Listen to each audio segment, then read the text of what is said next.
E com três vetores que são linearmente independentes, e tal que este conjunto gera o V3.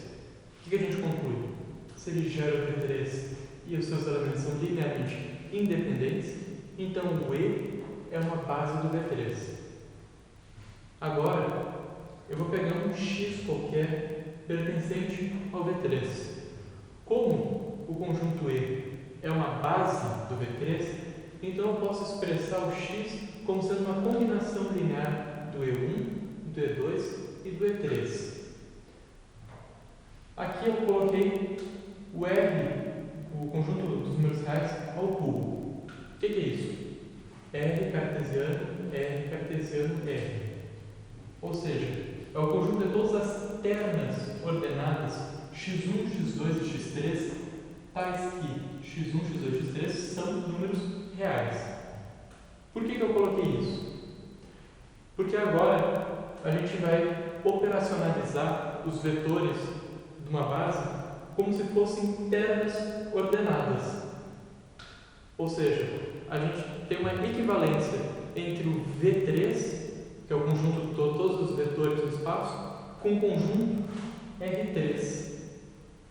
Vejamos aqui. Eu coloquei aqui o nosso vetor x, que a partir de agora a gente vai começar a denotar ele dessa maneira aqui, como uma matriz coluna, ou seja, um vetor, e aqui embaixo eu vou colocar a base, no caso a base E. Ou seja, isso aqui é a mesma coisa que isso aqui, de uma maneira mais compacta. E como é que a gente vai operacionalizar os vetores? Exatamente da maneira mais fácil que existe. Se eu pego um x mais um y, eu vou somar coordenada a coordenada. Se eu pegar um alfa vezes um x, eu vou pegar cada coordenada e vou multiplicar pelo alfa. Exatamente como se faz com as ternas ordenadas. Ou seja, existe uma equivalência bionívoca de cada elemento do V3 com cada elemento do R3. Ou seja, cada elemento de um corresponde a um único elemento do outro, e cada elemento do outro corresponde exatamente a um elemento do um. Quando isso acontece, a gente diz que são espaços isomorfos, ou seja, existe uma relação bionívoca entre o V3 e o R3.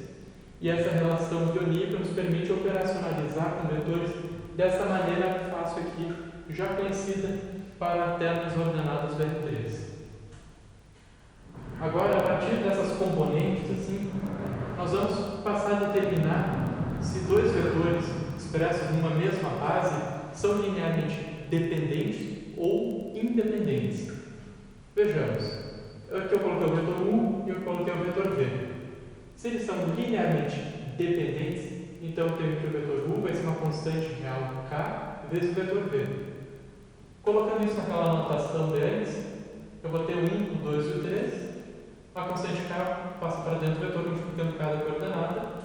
Agora eu tenho uma identidade de duas ternas de números reais. Como é que é essa identidade? Identidade membro a membro.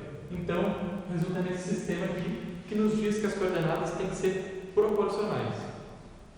E quando é que dois vetores vão ser LI? Basta fazer a negação disso aqui. Ou seja, as coordenadas não vão ser proporcionais. Ou seja, pelo menos uma dessas coordenadas aqui não vai obedecer a essa relação. E agora para três vetores. Quando é que três vetores vão ser LD? Quando existem constantes alfa, beta e gama, tais que essa combinação linear aqui vai dar zero e nós não temos essas constantes todas nulas, ou seja, pelo menos uma delas é não nula. Como é que ficaria essa combinação linear? Essa combinação linear eu posso escrever ela de forma matricial. Por quê? Como é que vai ser a primeira coordenada dessa combinação linear? Vai ser alfa vezes U1 mais beta vezes V1 mais gama vezes W1. Ou seja, é exatamente essa multiplicação aqui. U1 vezes alfa, V2 vezes beta mais W1 vezes gama. E essa multiplicação aqui vai ter que dar zero. Mesma coisa para as outras três coordenadas. Agora tem esse sistema linear aqui E eu quero saber quando é que ela admite solução não trivial para o alfa, beta e gama. Ou seja, o que é uma solução não trivial? É quando não são todos nulos. Porque é claro que alfa, beta e gama, sendo todos iguais a zero, vai dar zero como resposta. E quando é que isso aqui não vai dar tudo nulo? Quando isso aqui não for um sistema possível determinado, for indeterminado. Quando é que isso acontece? Quando o determinante dessa matriz for nulo. Então, se eu tenho três vetores expressos numa mesma base, basta montar esse determinante aqui e verificar se o determinante é nulo para determinar se os três vetores são linearmente dependentes. Se o determinante é nulo, são linearmente dependentes. E quando é que eles são linearmente independentes? Basta fazer a negação disso aqui.